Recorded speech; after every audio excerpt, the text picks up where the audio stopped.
Hello students. आज हम लोग न्यू क्लास लेकर आ रहे हैं और न्यू क्लास में बहुत जरूरी बातें करनी है। अब लास्ट 10 डेज हमारे पास बचे हैं और नीट एग्जाम होने वाला है। तो आपको लगता है कि सर 12 वीक से पहले आप 2 वीक के आपने लेक्चर दिया था, देन 1 मंथ का दिया था, वो इसलिए हम बार बार आपको शॉर्ट पीरियड में अलग अलग टाइम आपको मोटिवेट करते हैं ताकि आपके एग्जाम में अगर थोड़ा बहुत भी हिल रहे हैं आप, तो एग्जाम से पहले कोई गलती ना करें। ठीक है। अगर ये सब चीजें हम नहीं करेंगे तो मेन एग्जाम के बाद जब फोर्थ में निकल जाएगा उसके बाद तो चिड़िया चुग जाएगी खेत। फिर हम कितना ही किसी भी तरह से परेशान हो, कोई भी मतलब नहीं होता। कई बार ऐसा हो जाता था कि एग्जाम के बाद हम एग्जाम देकर आए और बाद में आप खुद को कैसे मारोगे, अरे यार ये गलती क्यों कर दी, है ना। कभी ट्राई करना, खुद को मारने का दर्द होता है बहुत ज्यादा। इतना गुस्सा खुद पर आता है, यार ये सिली मिस्टेक मैं कैसे कर सकता हूँ, ये मैंने गलती कैसे कर दी, इसको मुझे ठीक कर लेना चाहिए था, ये मुझे पहले ख्याल क्यों नहीं आया। तो हम हमारे बच्चों के लिए चाहते हैं कि वो लास्ट 10 डेज में अब कौन सी चीजें उनको करनी है डू और कौन सी डोंट बिल्कुल नहीं करनी है। उन कुछ स्पेशल पॉइंट्स को डिस्कस करना आपसे जरूरी है। छोटी सी क्लास है, कितनी मिनट की बनेगी मुझको भी नहीं मालूम, लेकिन जितनी आपको चीजें सिखानी है, जो इंपॉर्टेंट पॉइंट्स हैं एग्जाम से पहले, वो जरूरी है। उम्मीद है आपने अपना कोर्स रिवाइज कर लिया होगा, आपने मॉक टेस्ट दे लिए होंगे, आपको अपनी अपनी पोजीशन मालूम होगी। अब आपको किन चीजों पर ध्यान देना है इन लास्ट 10 डेज में और किन चीजों को आपको अवॉइड करना है, डोंट मतलब बिल्कुल नहीं करना है, उन चीजों को लेकर हम डिस्कस कर रहे हैं। और बिल्कुल खास खास पॉइंट है जो हमारे बच्चों को हमने देखा है एग्जाम के बाद डिस्कस करते हुए कि सर यहाँ ये ऐसी प्रॉब्लम हो गई थी एग्जाम के बाद, इसलिए इस बार चांस नहीं बनता सर, अगली बार ट्राई करेंगे सर, ये ऐसे हो गए, मेरे मार्क्स तो 500 से नीचे रह गए सर, लेकिन मेरे मॉक टेस्ट में इतने मार्क्स थे सर, मैंने ये गलती कर दी मुझे। तो उन गलतियों को आप ना करें। उसी एक्सपीरियंस 20+ ईयर का हमारा एक्सपीरियंस है इन क्लासेस को लेने का। तो इसलिए हम चाहते हैं कि उन एक्सपीरियंस के कुछ पॉइंट्स आपको जरूर डिस्कस कर लें। चलिए, क्योंकि आप तो नीट एक बार ही देना चाहते हैं, 2 बार डेली रिपीटर्स हैं तो कोई बात नहीं, लेकिन जनरली 1 या 2 बार और सेलेक्ट होना चाहते हैं। हम तो ये काम हर साल करते हैं, इसलिए हम चाहते हैं कि आपका भला हो, बेटर से बेटर आप रिजल्ट निकाल सकें। तो आप सब लोग इस पर ध्यान दीजिए कि कौन सा पहला पॉइंट है जिसको हम लोगों को कंसिडर करना है, डू में, डोंट में नहीं, डू में। चलिए, फर्स्ट है ब्लू एनसीईआरटी। मैं इतने साल से देख रहा हूं, हमेशा यही सिस्टम रहा है कि जिस बच्चे का सिस्टम है ब्लू सिस्टम, एनसीईआरटी को लेकर उससे गलती के चांस नहीं रहते हैं। बायो में जितने भी क्वेश्चंस आते हैं जनरली एनसीईआरटी से आते हैं। तो बच्चे क्या करते हैं, उस एनसीईआरटी को अलग अलग तरह से बुक लेकर उसको अलग अलग तरह से रंग में रंग लेते हैं, देखा होगा आपने। लेकिन रट्टा नहीं मारना है, ये तो अब बोलने ही बेकार है क्योंकि अब तो एग्जाम का टाइम आ गया है। अगर आपने रट्टा मान लिया है तो उस रट्टे के साथ ही चले, है ना। लेकिन अगर आपने कंसेप्चुअल स्टडी की है तो फिर तो बहुत बेस्ट है। अपनी जो ऑफलाइन क्लास उसमें कंसेप्चुअल अपन ने कितनी बातें की है, और उनमें से कुछ क्लासेस अपन ने ऑनलाइन डाली भी है कंसेप्ट बिल्डर कोर्स में, है ना। अगर आपने कंसेप्ट से स्टडी की है, एनसीईआरटी की लाइन टू लाइन आपको मालूम है, तो आप लोगों को कोई दिक्कत ही नहीं होने वाली है। और मेरी जो मोस्ट एक्सपेक्टेड एमसीक्यू क्लास है वो भी एनसीईआरटी पर बेस्ड है। ठीक है। तो आप लोगों को क्या ध्यान रखना है, बायोलॉजी ही नहीं, केमिस्ट्री में भी ध्यान रखना है कि आपकी एनसीईआरटी से क्वेश्चन आएंगे। कई बच्चे सोचते हैं कि हाँ सर ठीक है सर, ओनली बायोलॉजी के लिए सर बोल रहे होंगे। नहीं बच्चों, बायो में तो ऐसा है ही सही कि कुछ भी आपके बाहर नहीं आएगा। ठीक है। मैं बस ओनली विद द पॉइंट बात कर रहा हूं, पॉइंट के बाहर नहीं जा रहा हूं मैं, क्योंकि आगे आने वाले पॉइंट इस पॉइंट से लिंक करेंगे। क्लियर। दूसरी बात, केमिस्ट्री। सर केमिस्ट्री में तो बाहर आएगा, अरे केमिस्ट्री बाहर से कहां आएगा, बस न्यूमेरिकल होंगे, उसके बेस्ड होंगे, फॉर्मूला बेस्ड होंगे, वो क्वेश्चन थोड़ा देख सकते हैं आप। ऐसा थोड़ी कि जो कोर्स में नहीं है वहां से पूछेगा आप लोगों से। जितने भी थ्योरेटिकल क्वेश्चन होंगे जो मैक्सिमम होंगे 45 में से, वो सारे के सारे आपके फॉर्मूला बेस्ड होंगे, इंफॉर्मेशन बेस्ड होंगे, और वो ओनली एनसीईआरटी बुक से होंगे। फिजिक्स में भी मोस्ट ऑफ पोर्शन इसी से कवर किया जाता है। हाँ, फिजिक्स मैथमेटिकल होती है तो उस मैथमेटिकल पोर्शन में कंसेप्चुअल पार्ट पूछा जाता है। हमेशा ध्यान रखिए, सारे क्वेश्चन एक जैसे नहीं आते। जो स्किल होता है पढ़ाने का और जो स्किल होता है समझने का, उसमें अलग अलग टाइप के क्वेश्चन होते हैं।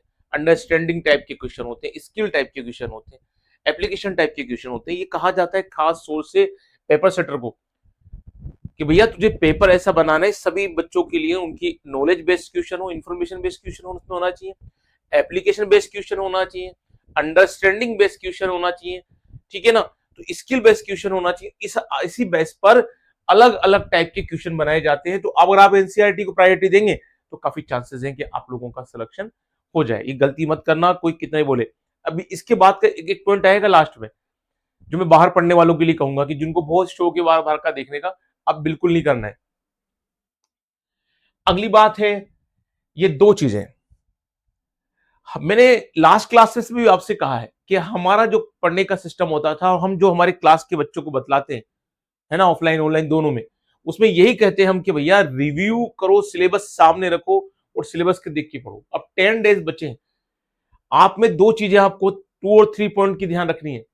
अब उन टॉपिक को छोड़ना है जिन पर आपने साल भर कंसिडर नहीं किया या आपके वो अच्छे तैयार नहीं है, अब छोड़िए उनको, है ना, स्किप कीजिए। अगर आप लास्ट टाइम अब उनको पढ़ने बैठ गए ना कि भैया मुझे तो दो टॉपिक तो मालूम है, 2.1 तो मालूम है, 2.2 और 2.3 नहीं आता, 2.6 भी आता है, 2.4 भी आता है, लेकिन 2.8 नहीं आता, बाकी सब आते हैं, ये नहीं आते मान लो, या ये दो टॉपिक नहीं आते और ये आते हैं। मैं एग्जांपल दे रहा हूं, स्किप कीजिए इसको, अब इसको स्किप कीजिए, ये मत डरिए। देखिए पढ़ने वाले के साथ एक प्रॉब्लम होती है, लगता है यहां से क्वेश्चन आ जाएगा, यहां से आ जाएगा, मैं ये भी पढ़ लेता हूं, लेकिन उन लोगों के लिए ये बात जिन्होंने साल भर पढ़ाई की है और उनको सब टॉपिक कवर कर लिए उन्होंने, लेकिन जिसको अभी लग रहा है बॉर्डर, वो लग रहा है बोरिंग लग रहा है, चाहे वो फिजिक्स में हो, चाहे केमिस्ट्री में हो, चाहे बायो में, सबके कितने ही पढ़ने वाला बच्चा हो, उसके साथ भी समस्या होती है, उसको लगता है यार ये टॉपिक में मैं कमजोर हो जाऊंगा, तो उसी उसी पर ध्यान दे रहा है वो, और बाकी जो टॉपिक्स को रिविजन करना है वो छोड़ रहा है।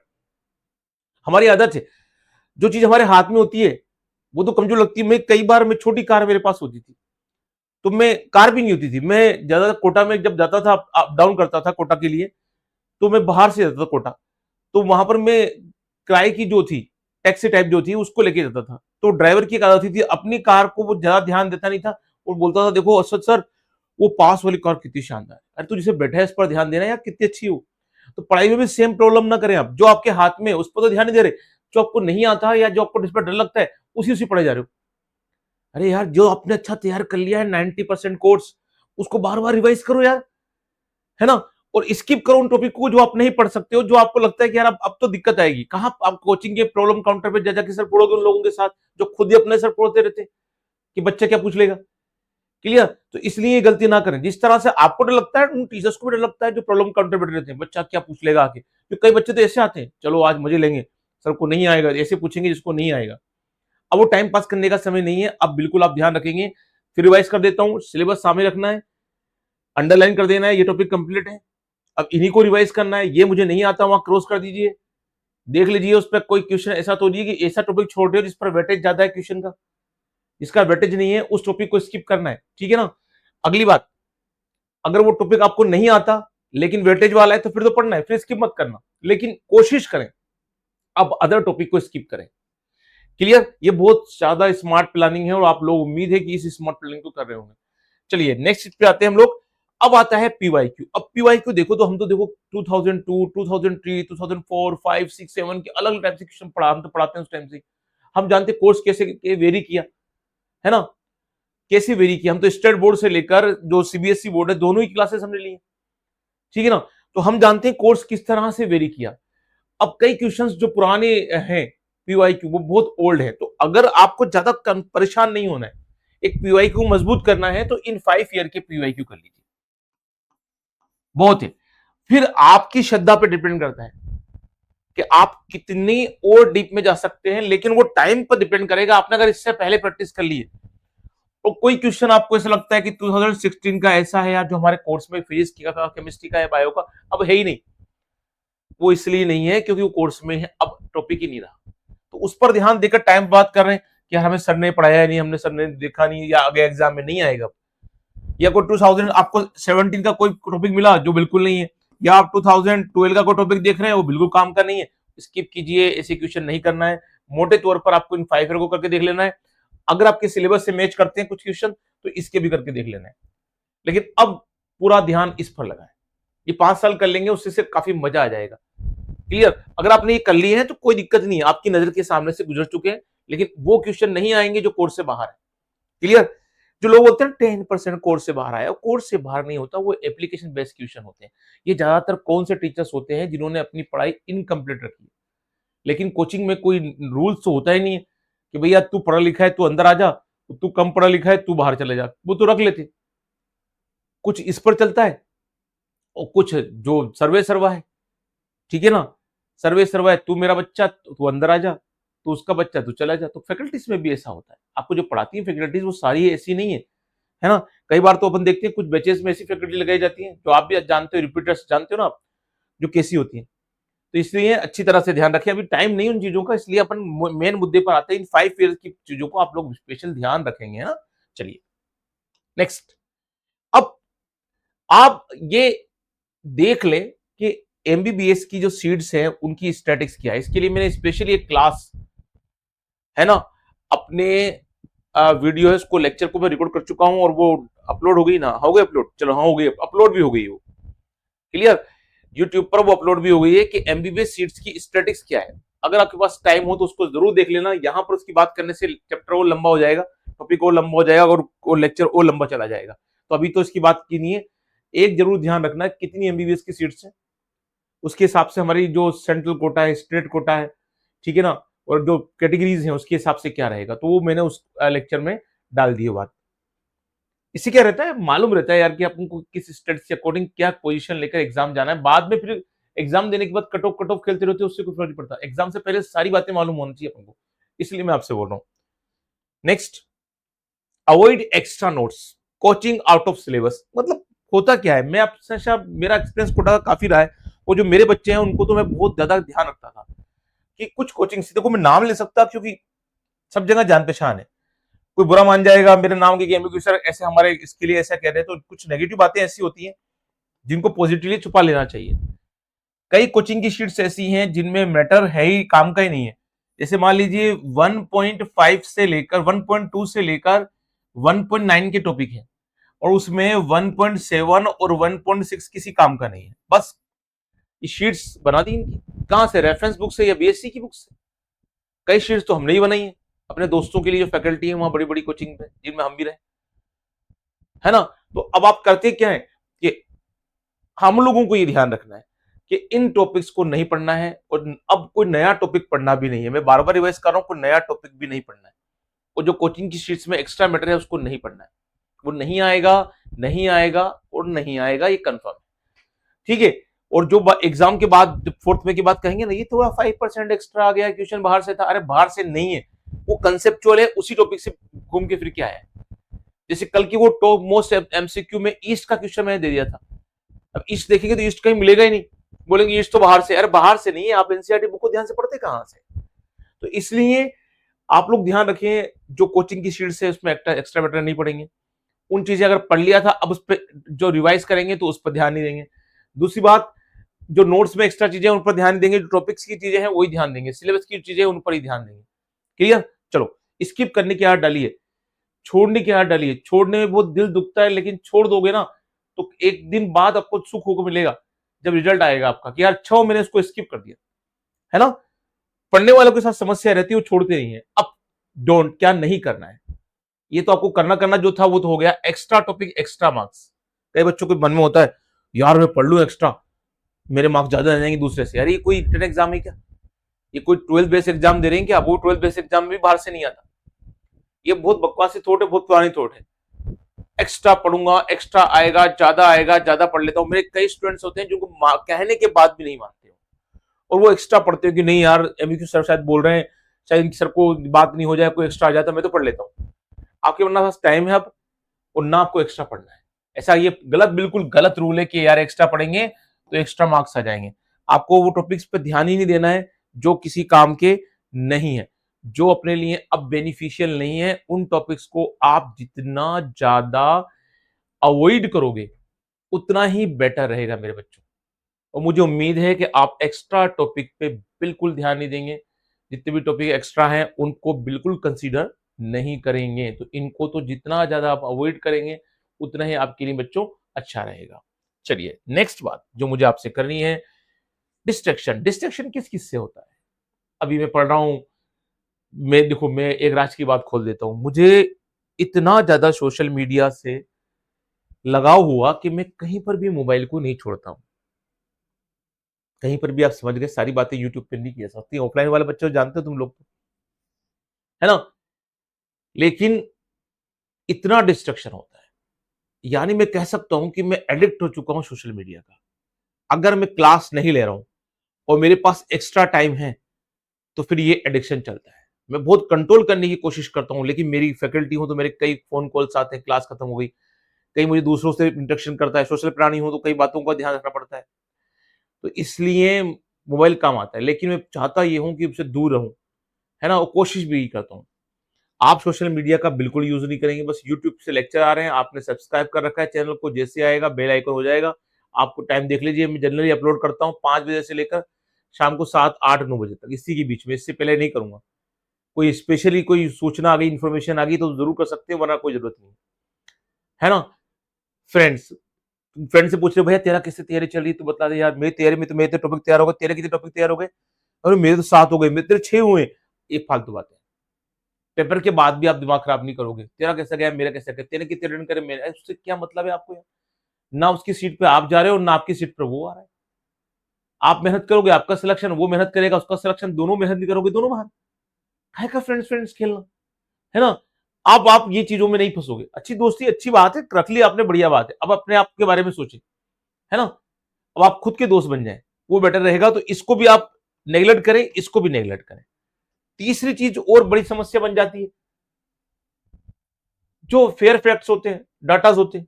कई बार इंफॉर्मेशन आ जाती है कि फलाना-फलाना बच्चे इतने एग्ज़ाम दे रहे हैं, हमारा क्या होगा? उसी के लिए मैंने आपको वो स्टेट्स वाली क्लास दी है ना?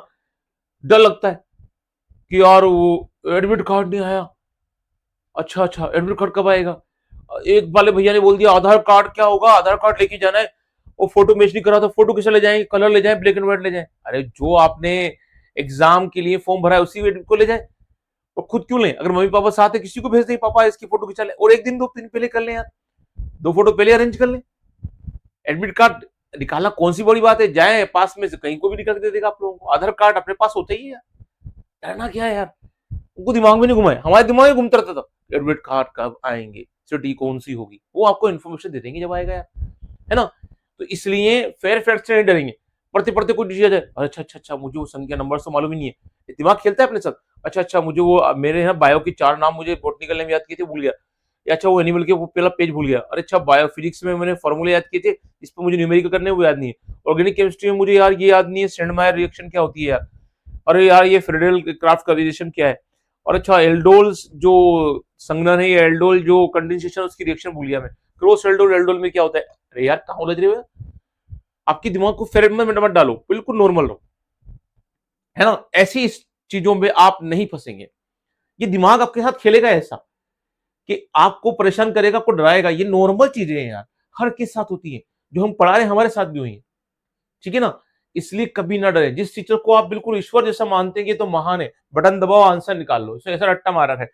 कई फैकल्टी को मैं जानता हूँ जो एक एक टॉपिक पढ़ाते, 2 टॉपिक पढ़ाते हैं। कोचिंग्स में ऐसे होते हैं ना, ये सर तो इकोलॉजी पढ़ाने आएंगे, ये सर तो बायोटेक पढ़ाने आएंगे, ये सर जेनेटिक्स ही पढ़ाएंगे, ये सर टैक्सोनॉमी ही पढ़ाएंगे, ये सर प्लांट, ये टॉपिक वाला टीचर होते हैं।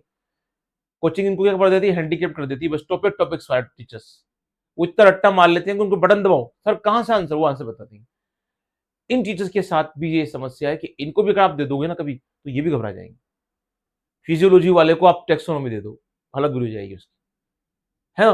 तो कहने का मतलब आप लोगों से ये है कि आप फालतू की चीजों में फेयर फैक्ट्स के चक्कर में नहीं पड़ेंगे और डरेंगे नहीं।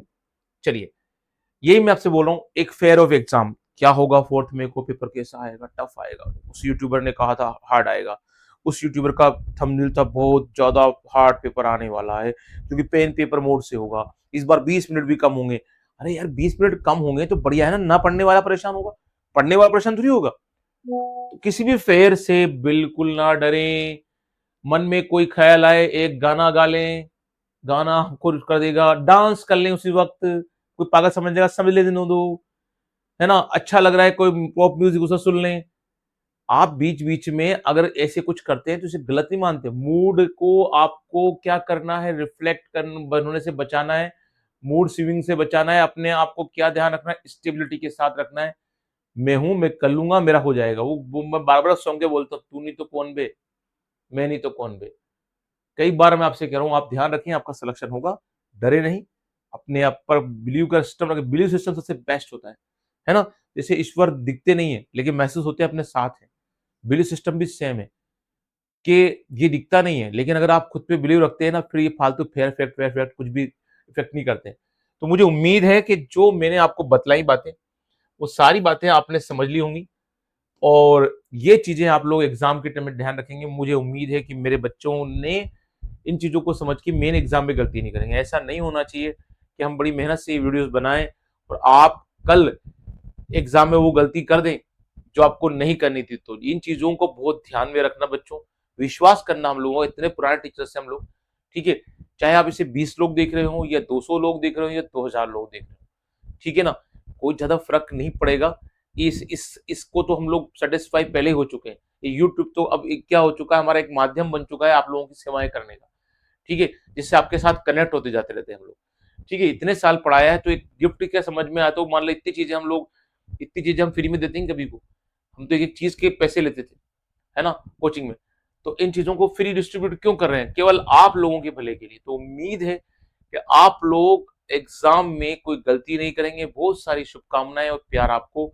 जैसे भी कोई न्यू अपडेट होगा एनटीए का, वो हमको बतला ही देंगे आप लोगों को। रात को 2 बजे भी होगा तो वीडियो डाल देंगे। लेकिन प्लीज आप अपने को ध्यान रखें, अपनी सेहत का ध्यान रखें, स्वस्थ रहें, मस्त रहें, पढ़ते रहें। मिलते हैं कल। Good day and good bye.